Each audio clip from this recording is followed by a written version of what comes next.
Oh, hey, it's your friend's older sister, Alie Ward, back with an episode I have waited most of my life for, no exaggeration.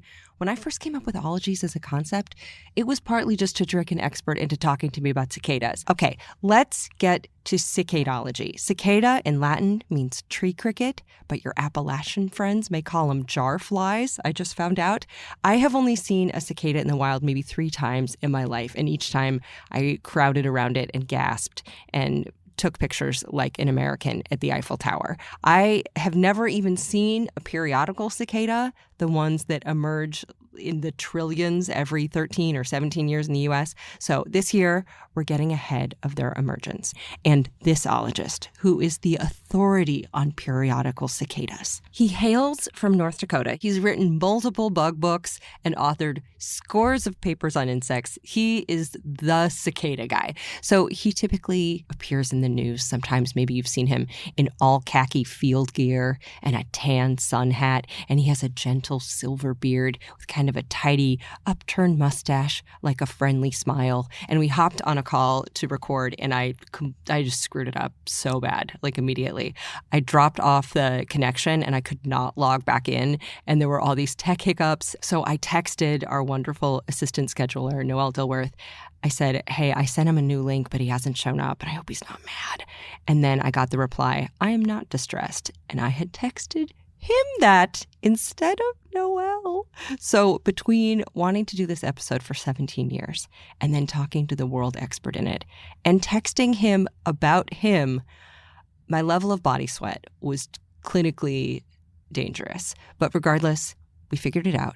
We got on the line to chat about life cycles and ghostly remains, cicada chasing, the decibel levels of our springtime friends, and what you should do if you see a cicada, the app Cicada Safari, and what they are doing underground for nearly 2 decades while we miss them, with icon, legend, and cicadologist Dr. Gene Kritsky, who may or may not already be mad at me. Smologies.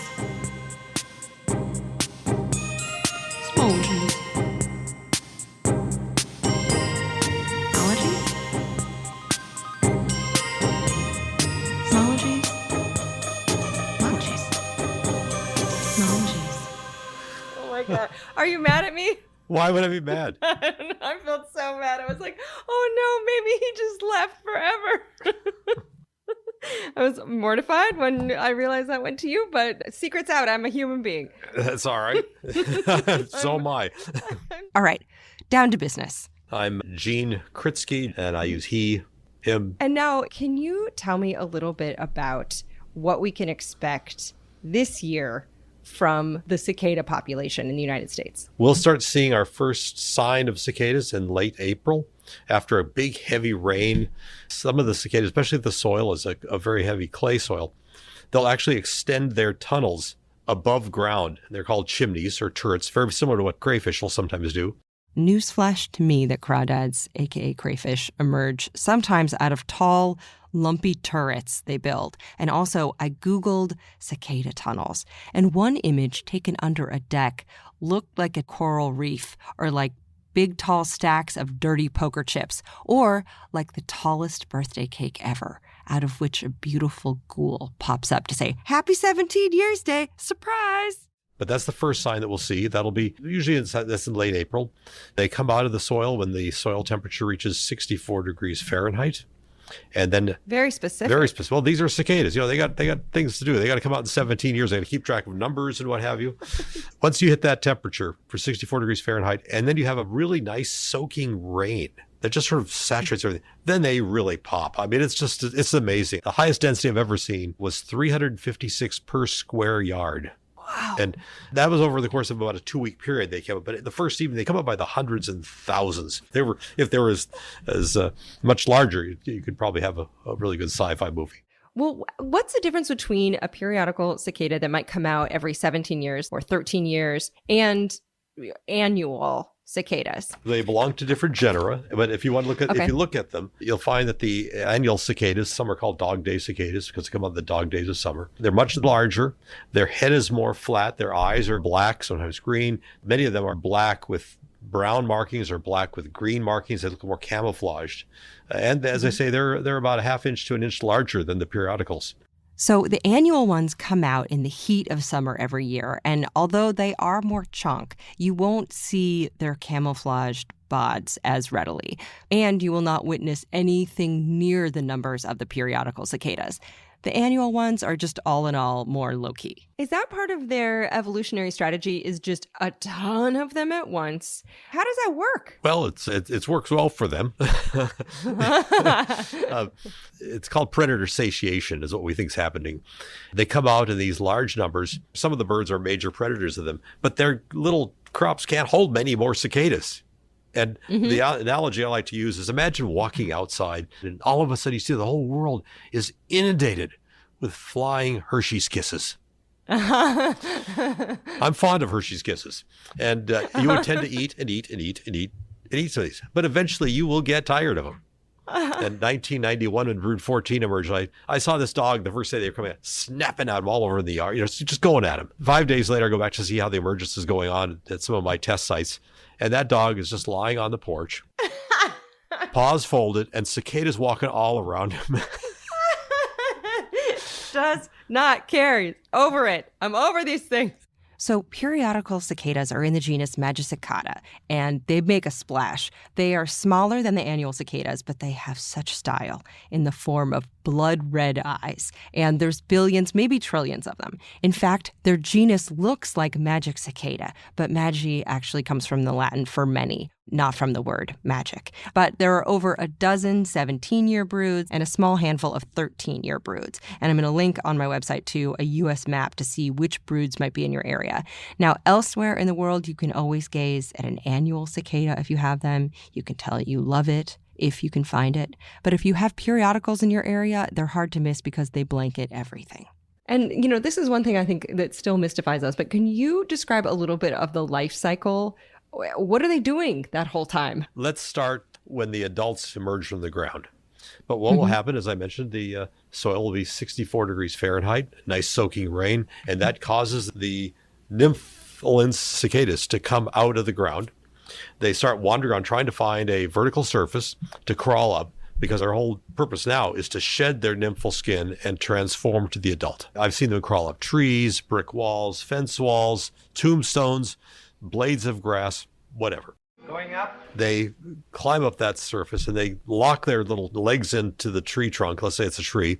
And then all of a sudden, the back of the thorax splits open. Like somebody wearing a black coat with a white shirt underneath it, and that's just too small, and they split the seam. You see this thing open up, and then it goes up and cracks the head capsule, and then slowly the adult cicada wriggles its way out. And by this time it's out, it's white in color, it's got red eyes, 2 black patches behind the head, and then they'll eventually look like the typical adult cicada with the red eyes and the black body and the membranous wings with the orange color on the major wing veins at the base.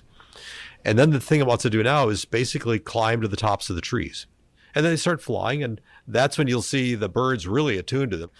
And at this time, more males emerge the first couple days than females. That vanguard there is going to give their lives so that others can live. So the early male gets the axe, just first on the scene, looking for ladies. They are delicious. They're like the first French fry you eat out of the drive-thru, just the least likely to survive. And males and females will sprout out over the next couple weeks, all looking for springtime, summer lovin'. And after about 5 days or so after they've emerged, the males can start singing. Yes, I had so many questions about this. When you say singing, what would you say that it sounds like? It's beautiful.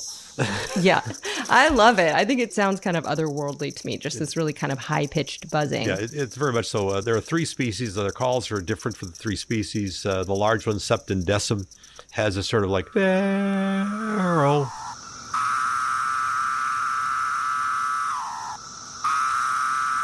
Barrel. And it sounds like, when you hear a whole chorus of these things, it sounds like some 1950s science fiction movie, and that's the sound of the flying saucers flying in. Yeah. And then the smaller species, cassini, is more of a constant shh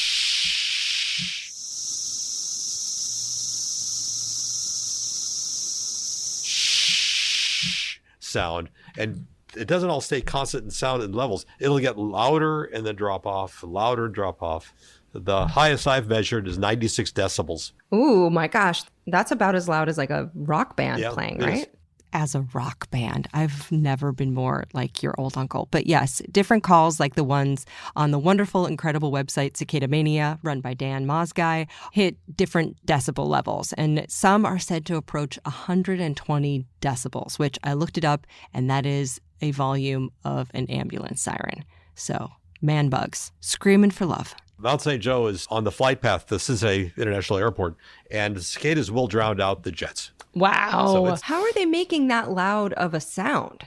The sound is made by a timbal. There are two timbals on the first abdominal segment of the male. And then the male's abdomen is mostly hollow. And so that acts almost like a resonator to get a little louder.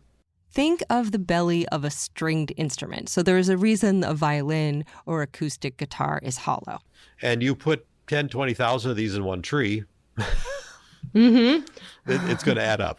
And the sound, if you've ever taken a bendy straw, you know, the one that has, and you pull it out, you hear that little snapping sound, do that about 150, 200 times in a second.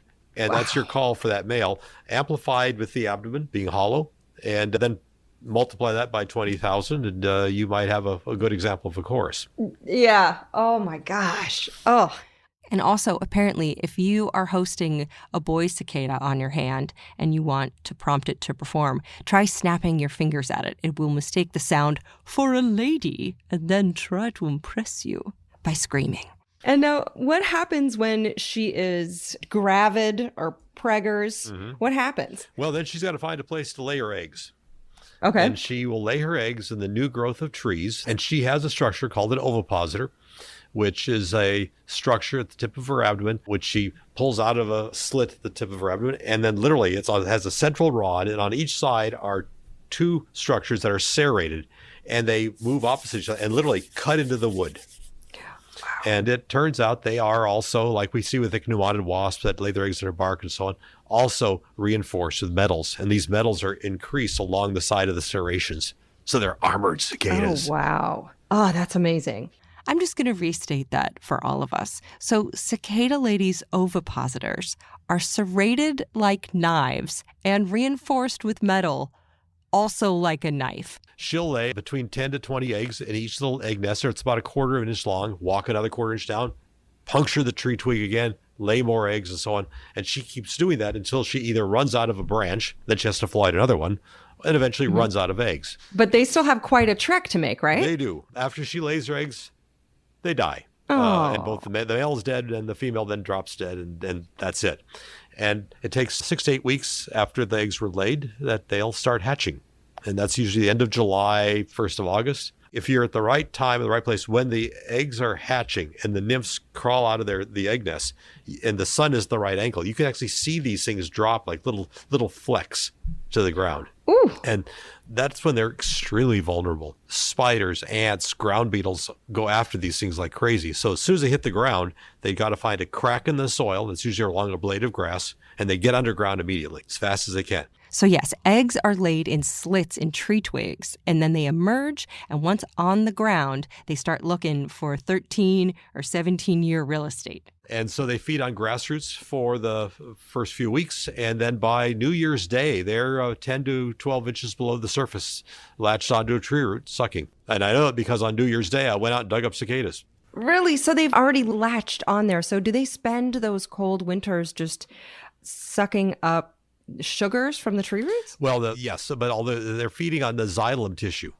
And as you remember from biology, xylem is the water conducting tissue that brings water and minerals from the soil up to the leaves. The phloem has the sugars coming down. So they're feeding on this nutrient poor fluid for the next 17 years and not moving probably more than a yard or a meter in any direction during that time. Got everything I need right here with me. It's thought that the long life cycle might be a response to their evolving and adapting to the ice ages. Really? Yeah. Okay. So tell me a little bit about that and about these long life cycles and how they know when to come out. The life cycle is, well, there's 2 life cycles, 17 years and 13 years. And they grow at different rates. One of the differences between 13 and 7-year cicadas is that the 13-year cicadas molt an extra time within that first 5 years of life. Oh, okay. And that triggers they're coming out 4 years early. But the idea is that the 13-year cicadas evolved south of the glaciers. And if you look at the 13-year cicada distribution, they're mostly in the southern part of the eastern United States. But then the 17-year cicadas are generally more north than that, although there are some that in eastern Oklahoma that get a little far south.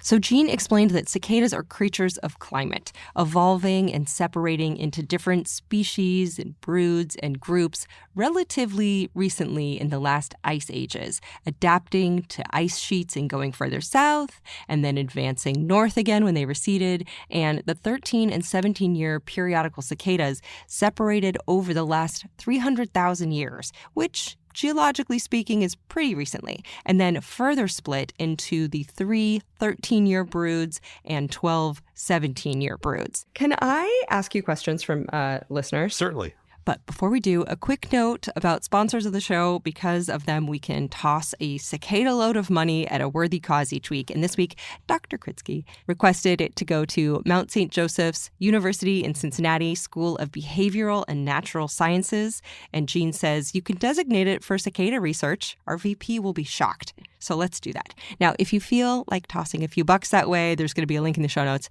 And thank you to the following sponsors for allowing this podcast to donate. Okay, many patrons, such as first-time question askers Molly Cousins and Alex Bowman, wanted to know how are they better at time management than people, essentially? How do they know when to come out? Is there a stage manager underground? What's happening? Do you have any idea, do scientists know if there's something chemical that triggers that emergence? How do they sense it? We know that they can determine year passages by the changes in fluid flow in the xylem. You know, when the tree goes dormant, there seems to be some that they can detect that. Leaf sets and flower sets can trigger that because that you'll see more fluid flow. But what we don't know is how do they remember what year it is? Mm-hmm. We did have an event happen here in Cincinnati in 2006. We had a December that reached 70 degrees and it continued into January. And the maple tree in my backyard leafed out. I was just amazed. This is January. Then we had a hard freeze in February. All the leaves fell off. Come late March, early April, the trees started leafing out again. And in parts of Cincinnati, where brood 14 was expected to come out the following year, they came out.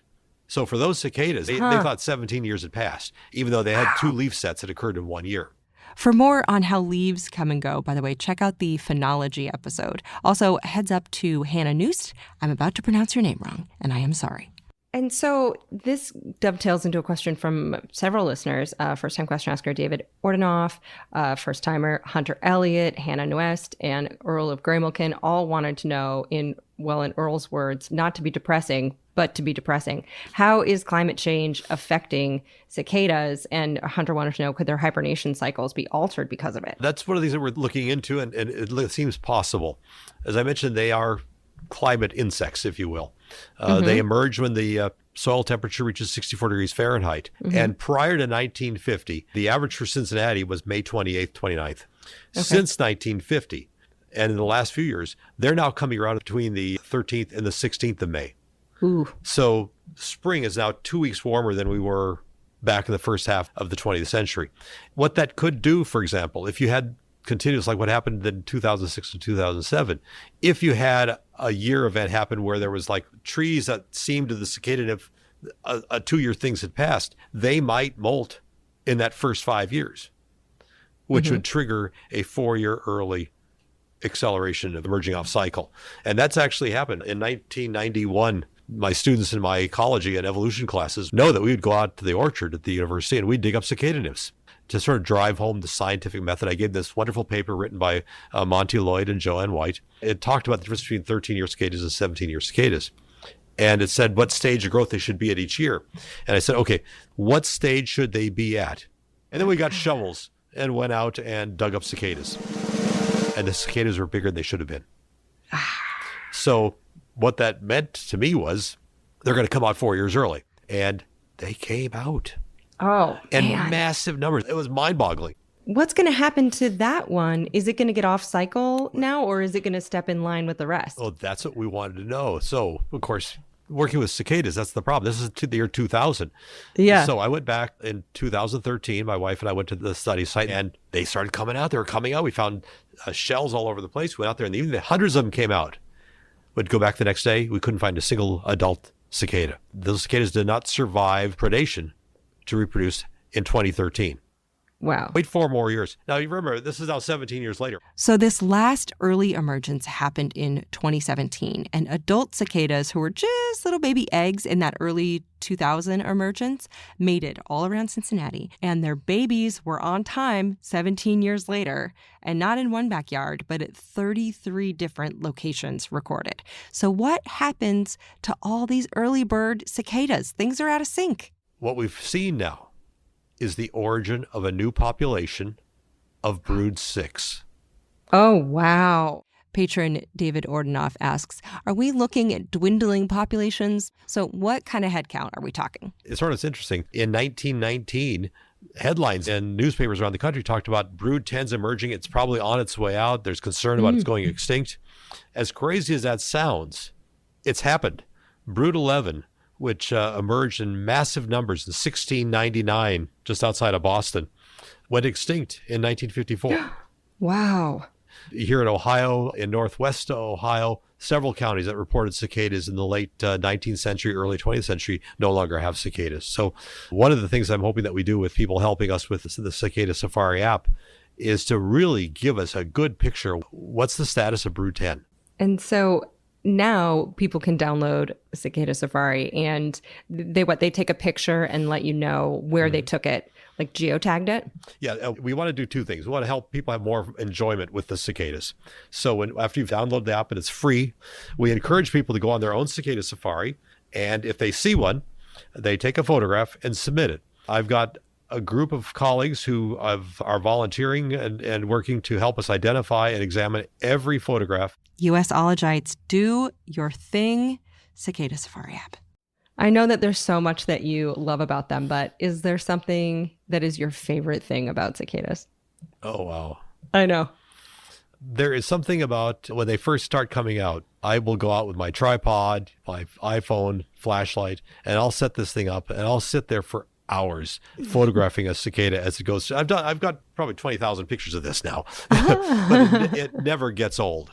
It never gets old. And that's almost like a Zen moment when that happens. And then to the opposite extreme, but still fun, is when the numbers are really big and they're screaming. And it is just fun. It is just great.